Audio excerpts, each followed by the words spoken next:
The Legend of Jigong Chapter 47. We begin at the first watch of the night, just outside the Kuntang Gate. Right. Well, let's actually establish what first watch of the night actually means in the context of Southern Song Linen, because it really sets the atmosphere. Good point. So we're talking about roughly 7 to 9 p.m. Okay, so the sun has set. The sun has set. And in these ancient Chinese cities, nightfall was heavily regulated. The evening drums would sound from the city's drum towers, signaling the closing of the massive city gates. So you're locked in, basically. Locked in or locked out. Yeah. And the night watchmen would begin their patrols, marking the time with wooden clappers. Movement became highly restricted. So just the very act of being out and active at this time is inherently illicit. Absolutely. Okay, so Hua Yunlong is staying at the home of his companion, Lu Chang, along with another associate, Wang Tong. Hua is wide awake, silently waiting for those two to fall asleep. He's isolating himself to prepare. The text details this very specific, deliberate ritual. He strips off his daytime clothing and changes into specialized night clothes. Like tactical gear. Exactly like tactical gear. Tight-fitting, dark garments designed specifically to eliminate noise and friction when scaling walls or moving through brush. Wow. Yeah, he secures a bundle diagonally across his waist, ensuring his center of gravity is perfectly balanced for acrobatics. That's intense. And then there is the most crucial detail. He equips a steel sword housed in a soft leather sheath.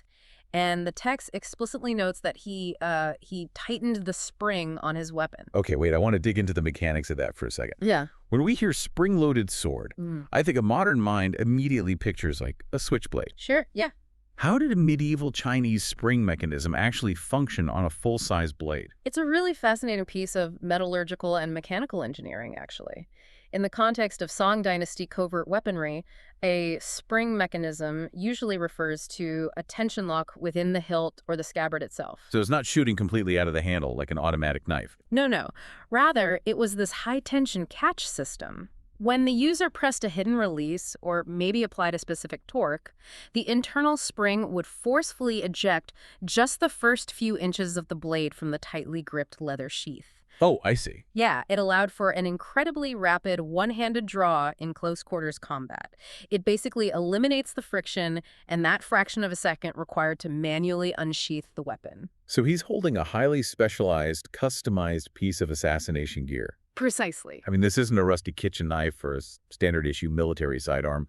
This requires upkeep, mechanical knowledge, intentionality. He tightens the spring to ensure the tension is perfect. He's treating this like a highly trained Black Ops operative doing a final gear check before insertion. Right. And the gear implies premeditation, doesn't it? Like a deep-seated belief in his own professionalism. He completely views himself as an elite operator in the shadows. So with his loadout optimized, he slips out into the night. And the text paints this vivid picture of the environment, a starry, moonlit sky over the tiled roofs of Linen. Very cinematic.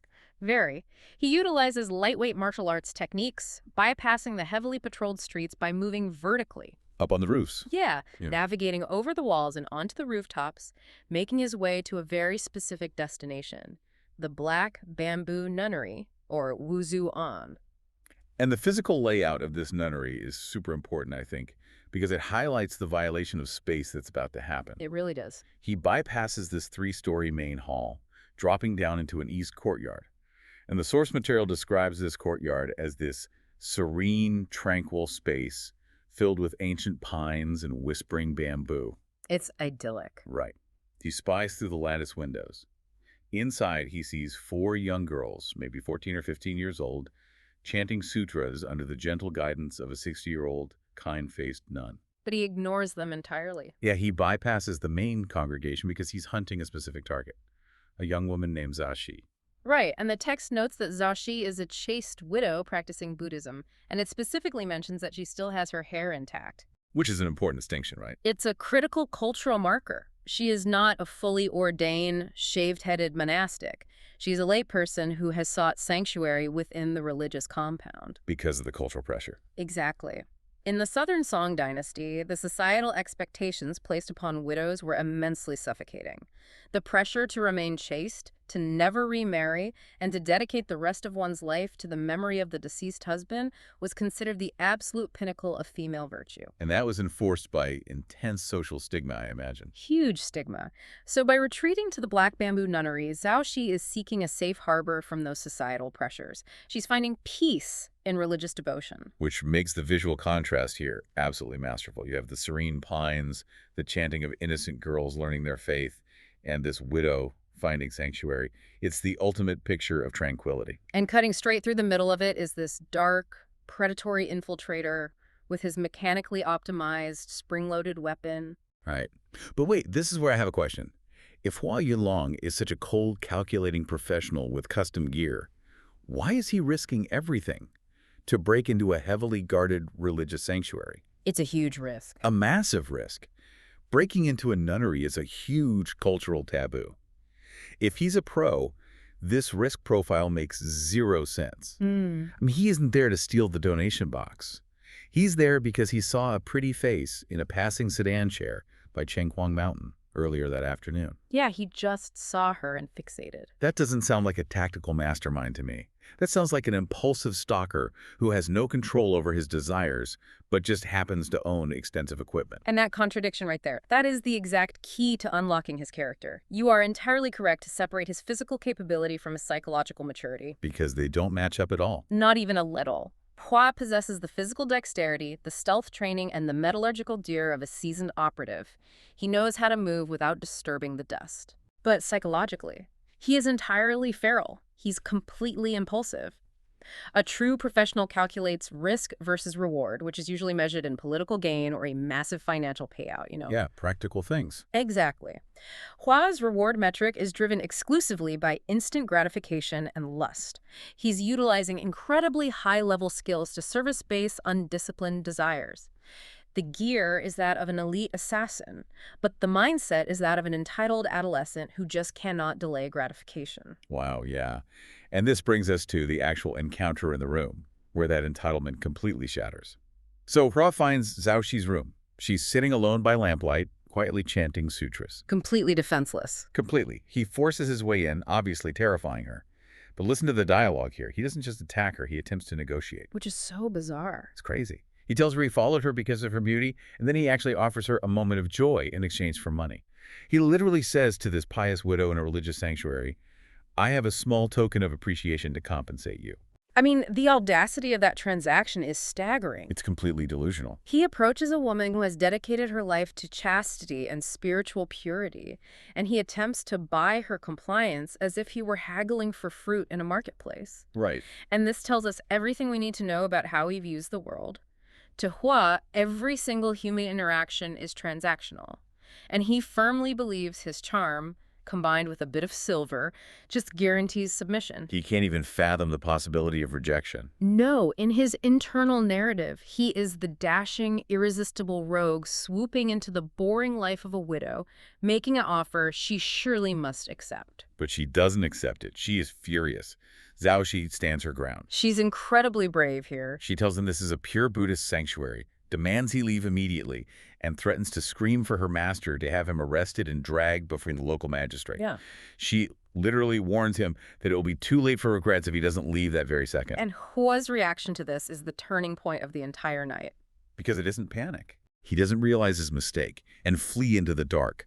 The text says he becomes violently angry. He sneers at her. "Fine, if you won't submit to me, look at this." And he points to his custom sword. The entitlement is just completely toxic. Yeah.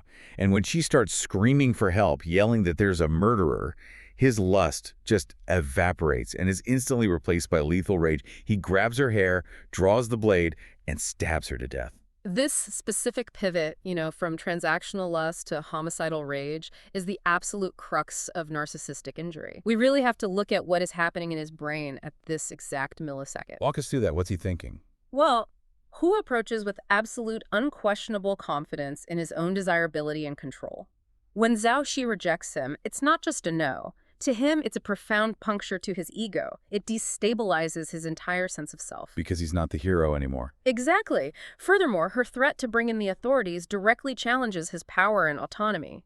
The second his self-image as the untouchable, smooth-talking rogue is threatened, the psychological facade collapses entirely. He can't handle They it. cannot handle it. He doesn't kill her primarily to silence her, although that is the utilitarian result, right? He kills her to punish her for making him feel small. Wow. The violence is a desperate, primitive mechanism to instantly reclaim the power he just lost in that rejection. That's chilling. And the source material handles the immediate aftermath with this incredibly jarring, almost poetic phrasing. After detailing the brutal physical reality of the stabbing, the text laments her as a poor, beautiful girl transformed into a dream. Yeah, it's a very classic literary device in historical Chinese fiction. It juxtaposes the harsh, visceral reality of spilled blood with this ethereal, philosophical language. To be transformed into a dream. Right, which speaks to Buddhist concepts of the fleeting, illusory nature of life. But on a psychological level, you can argue it also subtly mirrors how Hua himself is attempting to process the act. Oh, interesting. How so? Well, he doesn't want to engage with the reality of the gore or the humanity of the woman he just extinguished. He wants to abstract it. He wants to view it as an unfortunate dreamlike sequence of events that simply happened to him.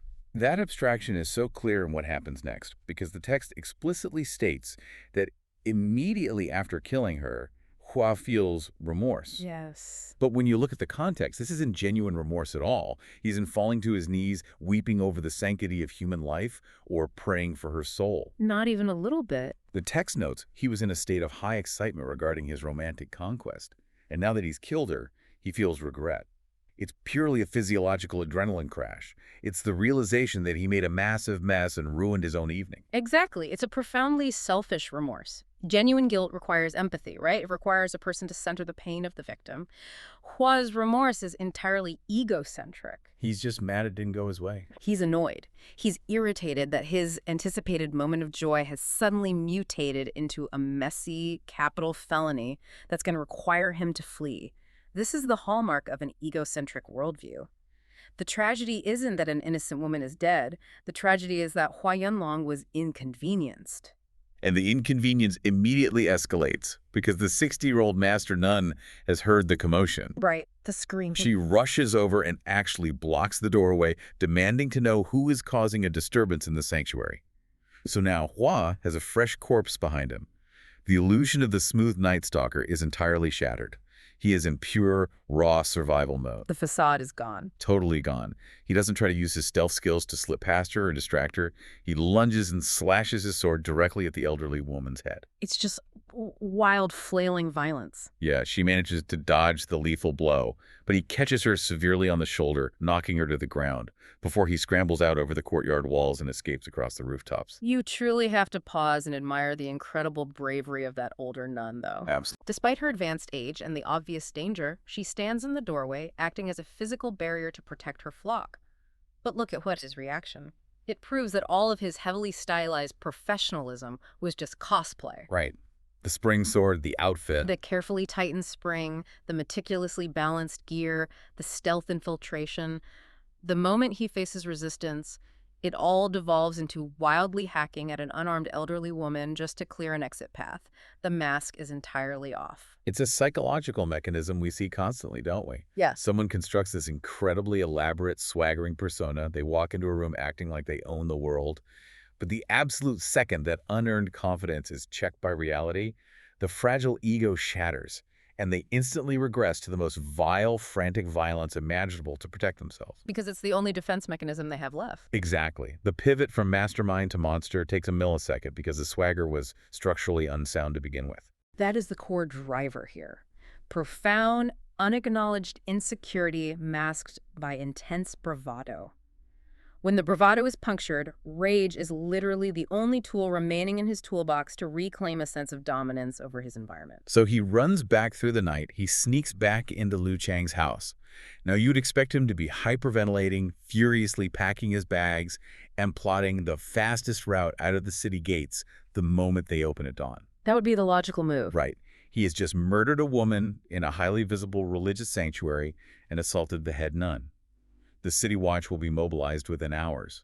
But what does he actually do? It's unbelievable. He wakes up his friends. Liu Chang and Wang Tong are roused from their sleep, and Hua just casually confesses. He doesn't obfuscate. He doesn't make up a story about being attacked. He tells them exactly what he just did at the Black Bamboo Nunnery. He just lays it all out. Yeah. And Wang Tong, who seems to be the only person in this room with a functioning prefrontal cortex at this moment, acts as the immediate voice of reason. He tells Hua, "You just arrived in this city, and on your very first night, you commit a massive, horrific crime like this. You are not going to last long here." Wang Tong provides the reality check that any normal human being would immediately internalize. He's outlining the basic, undeniable physics of criminal consequence in a heavily policed capital city. A major bloody crime, plus being a new, undocumented arrival, equals rapid investigation and arrest. Exactly. But we really must focus on how Hua processes this warning. Because Hua's response defies all logic. He smiles. He literally smiles at his friend and brushes the warning aside. He says, "Don't worry about it. With the local constables around here, I have an informant. They are completely beneath my concern." Just absolute arrogance. Right. And then, as if they were just discussing the weather, morning arrives. Liu Chang gets up and goes to his day job, leaving Hua and Wang Tong to wander out into the daylight to find a tavern to drink at. This represents an astonishing level of psychological compartmentalization. That brief, selfish twinge of remorse he felt in the bloody room, it has completely evaporated by dawn. It's like it never happened. It's been overwritten by an arrogant, compulsive need to boast. He wakes his friends up because he needs an audience. He needs to recount the story to feed his own self-mythology. So he's spinning it. Yes, in his rewritten internal narrative, he didn't just botch a sexual assault and commit a panic murder. He had a thrilling midnight adventure. Let's talk about this supposed informant for a second. Yeah. Is there any historical or logical basis to assume he actually has the local constables in his pocket? Or is this entirely a delusion of invincibility? Honestly, whether the informant actually exists or is a complete fabrication is almost irrelevant to the psychological function it serves. Okay, how so? It acts as an enabler for his escalating behavior. By invoking this shadowy, unseen protector, Hua grants himself a false sense of security. He convinces himself that he has rigged the system, that the rules governing ordinary citizens just do not apply to him. He's playing with cheat codes. Exactly. But the truly disturbing element of this morning after scene is the dynamic between the friends. Wang Tong clearly recognizes the severe, imminent danger. He articulates it perfectly, yet he stays with Hua? I know. He chooses to accompany a confessed murderer out into the city for a drink. It's baffling. Yeah. If a friend casually admitted to you over breakfast that they had just committed a brutal murder, your instinct would be to run as fast and as far as possible. You'd call the police. Right. The anxiety of proximity alone would be suffocating. Why on earth doesn't Wang Tong run away the moment the sun comes up? Well, it speaks to a deep normalization of violence within their specific subculture, sure, Yeah. but it also highlights a very toxic form of bystander complicity. Wang Tong is adjacent to the danger. So he's getting a thrill out of it. Precisely. Being near Hua provides Wang Tong with a vicarious, intoxicating thrill, but without the primary risk or moral responsibility of actually holding the knife. He wants to see what happens next. Like watching a car crash. Yes, it's a fatal codependency. He issues the warning to absolve his own conscience. He can tell himself, well, I told him it was a bad idea, but he stays because he's magnetically drawn to Hua's chaotic, rule-breaking gravity. Wow. So these two wander out into the daylight of linen. The city is awake, the markets are bustling, and this brings us to the next massive escalation. The VIP restaurant. Here we go. Hua and Wang wander down Fengshan Street, which was a prominent commercial artery, and they decide they want to drink at a specific establishment called Taishan Lu. Now, the text makes it abundantly clear that Taishan Lu is not your average grimy neighborhood tavern. Far from it. It is a high-end, highly snobby restaurant. It's managed by a man named Qin Lu, who carries the menacing nickname, the Street Clearing Tyrant. What a title. Right. And why is he a tyrant? Because his uncle is the manager for the Prime Minister's estate. This restaurant caters to officials, to political elite, to people pulling strings for complex lawsuits. It is an incredibly exclusionary space built entirely on proximity to power. We're shifting the backdrop here, from a secluded religious sanctuary to a public temple of class friction. In southern Songlinin, restaurant culture was incredibly stratified. Multi-story establishments like Taishan Lu were physical manifestations of the social hierarchy. So literally, the higher you sit, the more important you are. Exactly. The higher you sat, the more status you possessed. When Hua and Wang walk through those doors, they are immediately identified by the staff as outsiders men, without the proper silk robes, without the refined manners, and without the recognized faces of the elite. They just don't fit in. Right. They sit down at the table, and the staff completely deliberately ignores them. And in a culture so deeply rooted in the concept of mianzi, or face, and social standing, being deliberately ignored by service staff is a highly calculated insult. It's not an accident. I know. It is the establishment's way of publicly signaling, you do not possess the status to exist in our space. It's the ancient equivalent of the ultra-exclusive nightclub, where the bouncers and the bartenders act with incredible arrogance because they borrow the power of their billionaire patrons. That's a perfect comparison. So Huao and Wang are sitting there, visibly simmering, being ignored. And from behind the counter, they hear the manager, whom the text describes as having a pale, green-powdered face and a fierce look, gossiping loudly with the waiters. And the speed of information is incredible here. It really is, because what are they gossiping about? The murder at the Black Bamboo Nunnery. The news has already swept through the city markets. The velocity of gossip in a dense, pedestrian-heavy, urban setting like Linen just cannot be overstated. News traveled at the speed of conversation, but the manager isn't just neutrally reporting the facts of the crime. No, he's putting his own spin on it. He's editorializing. He's loudly advancing a highly specific, derogatory theory to entertain his staff. Yes, and this theory is the absolute spark that blows the powder keg. The manager shakes his head and says it's a terrible tragedy that this chaste widow was killed. Oh. But then he offers this wild armchair psychology. He says loudly for the whole room to hear, the killer must have done this because his own ancestors were sexually assaulted, and so he's completely twisted, taking his revenge on society. I mean, in the context of Song Dynasty China, this is the ultimate unforgivable provocation. It's so specific. It is. The concept of zhao, or filial piety, the profound respect, reverence, and duty owed to one's ancestors, was the absolute bedrock of the moral, legal, and social order. To suggest that someone's ancestors were defiled is not merely an insult to the individual standing in front of you. It goes so much deeper than that. It is a retroactive desecration of their entire bloodline. It's a complete erasure of their family's honor from the cosmic order. It is literally the most inflammatory thing a person could possibly say. And Hua is sitting right there. He is listening to this snooty, green-faced manager casually desecrate his family's honor to a bunch of waiters who are already treating him like garbage. The tension must have been unbearable. Hua is enraged. He kicks a bench over. He starts screaming at the staff, "Are you blind? I've been sitting here half the day. Is this a business or not?" Now, we need to look closely at the psychological mechanism occurring right here. It is a textbook case of displacement. Okay, break that down for us. Well, Hua cannot stand up in a crowded room and yell, "I am the killer and my ancestors are perfectly fine." Right, that would be a confession. So he has to channel this sudden volcanic homicidal rage through the socially acceptable everyday grievance of receiving bad customer service. Hold on, though. I really want to challenge the purity of Hua's outrage here. Go for it. Is he actually that offended by the abstract insult to his ancestors? Or is the psychology here a bit more convenient? What do you mean? Well, deep down, he knows what he did to that widow was cowardly, impulsive, and pathetic. Hearing a stranger publicly psychoanalyze him as a twisted degenerate probably hits a very raw subconscious nerve. Isn't he just using the ancestral insult as a convenient, righteous excuse to unleash all the guilt and self-loathing he absolutely refuses to process? Wow. That is a brilliant psychological read, and it is almost certainly a volatile cocktail of both factors. Subconsciously, hearing his crime stripped of all its roguish romance and discussed as a cowardly, twisted act forces him to brush up against the reality of his own depravity. Right, it shatters his illusion again. It violently clashes with his self-image. But consciously, the cultural insult to his ancestors is the perfect trigger. It provides him with the permission structure to explode. It makes him the victim. Exactly. It allows him to reframe his anger as righteous indignation. In that moment, he isn't a murderer getting defensive about his crime. In his own mind, he is a loyal son defending his family's sacred honor against elitist snobs. The displacement allows him to instantly regain the moral high ground in his internal narrative. And the restaurant staff's reaction just throws buckets of gasoline onto this psychological fire. The waiter rolls his eyes, completely unimpressed by the yelling, and essentially says, "Hey, don't start trouble in here. Do you have any idea who owns this place? We've beaten up dozens of local thugs and dragged them to the magistrate.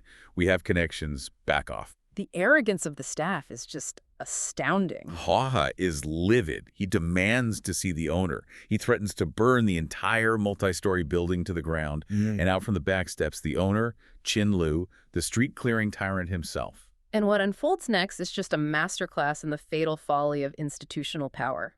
Qin Lu steps out, relying entirely on the invisible shield of his social connections. Because he thinks he's untouchable. Right. He is not a martial artist. He is a beneficiary of pure nepotism.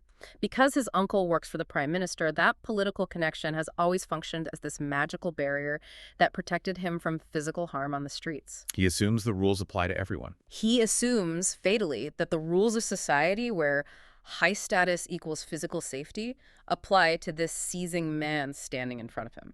Qin Lu acts tough. He looks down his nose at Hua, sees a man who doesn't belong in his restaurant, and sneers. What, you gonna use that knife? Go ahead, chop it. He actually says that. He literally juts his neck out, offering it to Hua, fully and completely believing that this low-class thud wouldn't dare strike a man with ties to the prime minister. And Hua looks at him, coldly states that killing him is like crushing a bedbug, draws his blade and beheads him instantly. Right there in the open? Right there in the middle of the dining room. It is a brutally, darkly comedic moment, but it perfectly illustrates the catastrophic collision of two completely different realities. Yeah. Qin Lu is playing a highly structured political game governed by rules and favors. Yeah. Hua Yunlong is playing a visceral, physical game governed entirely by violence. Qin Lu's shield of institutional power is completely, utterly useless against a man who has already broken the ultimate societal taboo just hours earlier. There's no deterrent left. Exactly. Hua has already crossed the Rubicon with the murder at the nunnery. Decapitating an arrogant restaurant owner is nothing but a reflex to him now. And the resulting chaos is incredibly cinematic. The owner's head rolls across the floor.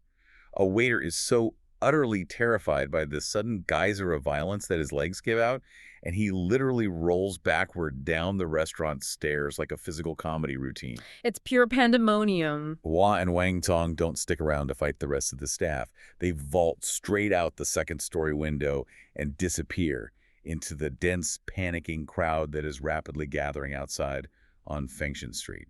And this transition into the crowd brings us to the most crucial psychological pivot in the entire narrative arc. Okay, let's look at this. After a brazen public decapitation, the logical move is immediate flight. You run for the city gates, you hide in a cellar, you flee the jurisdiction. Right, you get as far away as possible. But they do not flee. They embed themselves in the very crowd that is reacting to the murder they just committed. Right.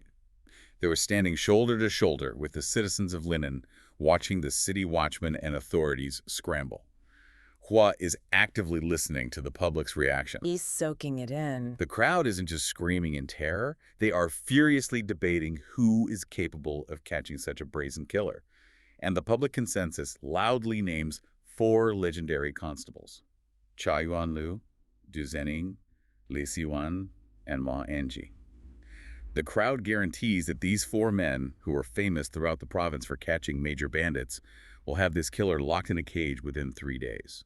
To understand the weight of this, we really have to look at law enforcement in the Song dynasty. These constables, often referred to as catchers or bowmen, were serious, battle-tested trackers. They were the elite detectives of their era. So they're the real deal. Absolutely. Yeah. And the public unwittingly becomes the ultimate catalyst for the rest of Hua's catastrophic run. By standing in the crowd, the public provides Hua with a parameter, a strict 3-day timeline. A challenge. A challenge, yes. And most importantly, they provide him with final bosses. By loudly naming these 4 legendary constables, the crowd elevates the stakes of the game. Hua realizes that the city isn't just looking for a random hot-headed thug. They are dispatching their greatest heroes. It's exactly like a streamer who's reading their live chat, sees a comment saying you can't beat this level on maximum difficulty, and decides to take on an insane self-destructive dare solely for the clout. That's exactly what it is. Well, has the crowd praising these 4 constables, and his ego immediately thinks, oh, they think these 4 guys are the best. I'll show them exactly who they're dealing with. He decides right then and there that he needs to do something truly earth-shattering to test these constables. He needs a bigger stage. So he and Wang Tong slip away from the crime scene. They find a quiet pub on a different street, and over cups of wine, Hua declares his brand new mission. He leans in and says, I'm going to break into the Prime Minister's estate tonight, and I'm going to steal Prime Minister Qingji's head. And then I'm going to stay right here in this city for 6 months just to see if those 4 constables can catch me. Notice the immense ballooning grandiosity here. In the span of an afternoon, he has elevated himself from a petty, lust-driven murderer to a hothead bar brawler and now into a political assassin. The challenger of his state. A direct challenger to the apparatus of the state itself. He is actively reverse engineering a grand, sweeping motivation to justify his chaotic, reactionary violence. He wants his crimes to mean something monumental. He needs to be the legend. Exactly. But I want to focus heavily on Wang Tong's role in this pub, because his behavior transitions from passive enabling to active, toxic instigation. Oh, Wang Tong's pivot here is maddening. Remember, just that morning, Wang Tong was the voice of reason, pleading, "You're going to get caught, we need to lay low." Right, he was the cautious one. Now he's several cups of wine deep. And instead of grabbing Hua by the shoulders and screaming at him to stop, Wang Tong uses alcohol and ego to egg him on. Wang Tong looks at him and asks, "Do you really have the guts to do that?" It is the absolute bar-none worst thing you can possibly say to a malignant narcissist. I like to trip. By questioning his courage, Wang Tong effectively weaponizes Hua's fragile ego against him. He essentially traps Hua in a psychological corner. If Hua backs down from the boast now, he loses face in front of his only companion. He will look weak. Wang Tong seals the fate of the entire evening with that single provocative question. But I had to ask you, does Hua actually harbor any political grievance against Prime Minister Qingji? I mean, is there any ideological motivation behind this assassination plot? Or is the Prime Minister literally just the highest value trophy he could think of to flex on these 4 constables? It is entirely 100% about the flex. Just the flex. Just the flex. There is zero textual evidence of ideological opposition, political rebellion, or personal grievance against the Prime Minister.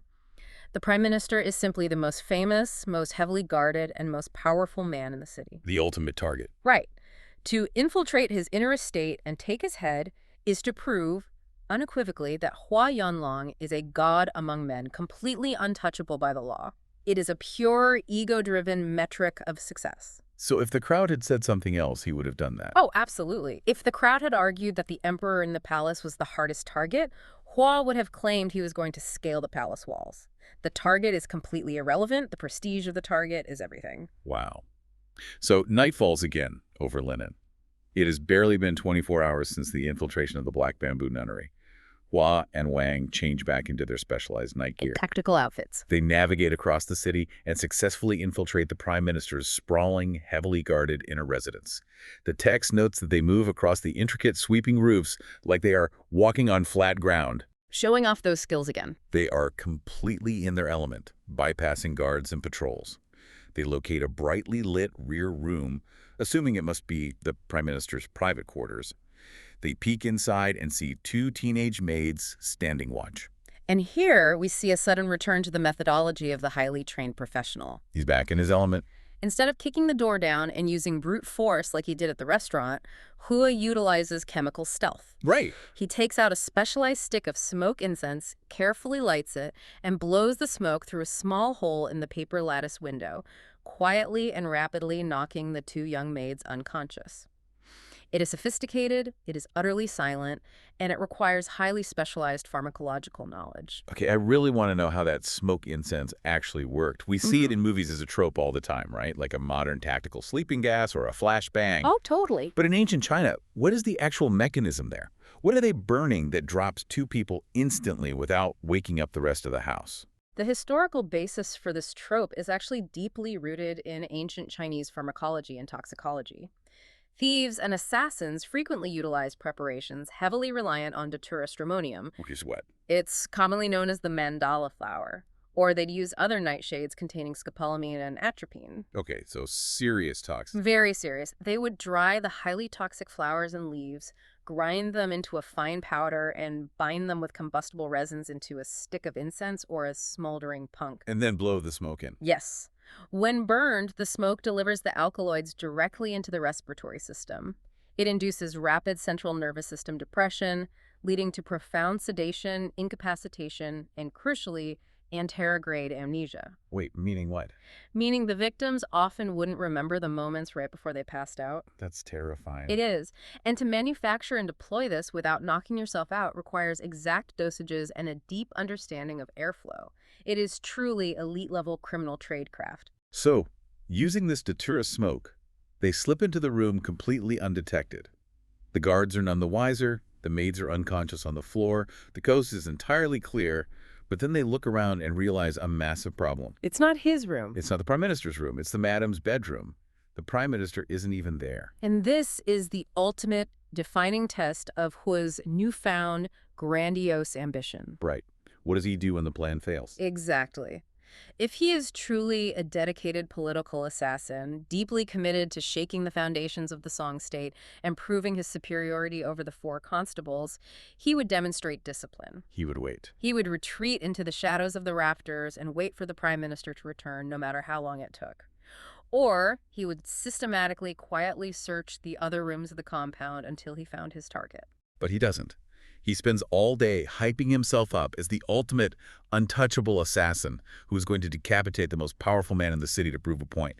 He breaches the unbreachable compound, he finds the room empty, and instead of waiting in the shadows with his blade drawn like a real assassin, He gets distracted. he gasses some teenage maids and starts rifling through the wife's jewelry box. He completely, totally abandons his grand, state-shattering mission the absolute second he sees something shiny on a table. It is pathetic. It beautifully and tragically highlights his core lack of discipline. The allure of immediate, tangible material wealth completely overwrites his supposed grand ambitions. He just cannot resist the immediate dopamine hit of the loot. It's pure impulse again. Pure impulse. He finds a specific bag of jewelry. Inside there are incredibly rare items, translucent white jade bracelets. The text specifically describes them as half-natural, half-artificial, indicating they were meticulously carved, likely imported as rare foreign tribute items kept personally by the Prime Minister's family. So these are priceless. Beyond priceless. And then he finds a lacquered box containing a magnificent pearl-fringed phoenix coronet featuring 13 cascading strings of jewels. Wow. Pa actually offers some of the loot to Wang Tong, who is apparently too paralyzed by fear to take them, so Hua simply pockets it all himself. The specificity of the loot is interesting, though. The foreign tribute jade, the phoenix coronet, these aren't just expensive baubles. By stealing these, Hua isn't just taking money, he's stealing the physical, irreplaceable symbols of the elite power he so deeply resents. That's a great point. But he still has a massive ego problem. He failed his mission, he didn't get the head, he's just a burglar now. So what does he do to cope with that failure? He finds a brush and an inkstone on the desk. He grinds the ink and he writes 2 columns on the wall before escaping into the night. The act of writing the poetry is the ultimate, desperate act of a collapsing narcissist trying to salvage his own storyline. It's all about the narrative. To Hua, stealing jewelry is petty. It's common. He couldn't fulfill his grand boast of assassination, so he has to substitute the murder with an act of profound theatrical arrogance to save face in his own mind. I to leave a signature. By leaving a poem, he is demanding that the authorities, the Prime Minister, and the public view him not as a petty thief who got scared and grabbed some bracelets, but as a romanticized, roguish phantom. He's demanding to be seen as an artist of crime who can breach the unbreachable, mock the powerful, and leave literature in his wake. And when morning arrives, the Prime Minister's household wakes up. They discover the unconscious maids, the missing priceless foreign treasures, and the poetic, taunting calling card painted brazenly on the wall. The manhunt is officially on, the 4 constables are surely mobilized, and the stakes could not possibly be higher. It is a breathtaking acceleration of self-destruction. Unbelievable. In exactly one 24-hour period, he has systematically destroyed his own anonymity, escalated his crimes from the shadows to the highest political stage, and practically begged the entire law enforcement apparatus of the Song state to hunt him down. And he did it all to service an ego that simply could not tolerate being ignored or rejected.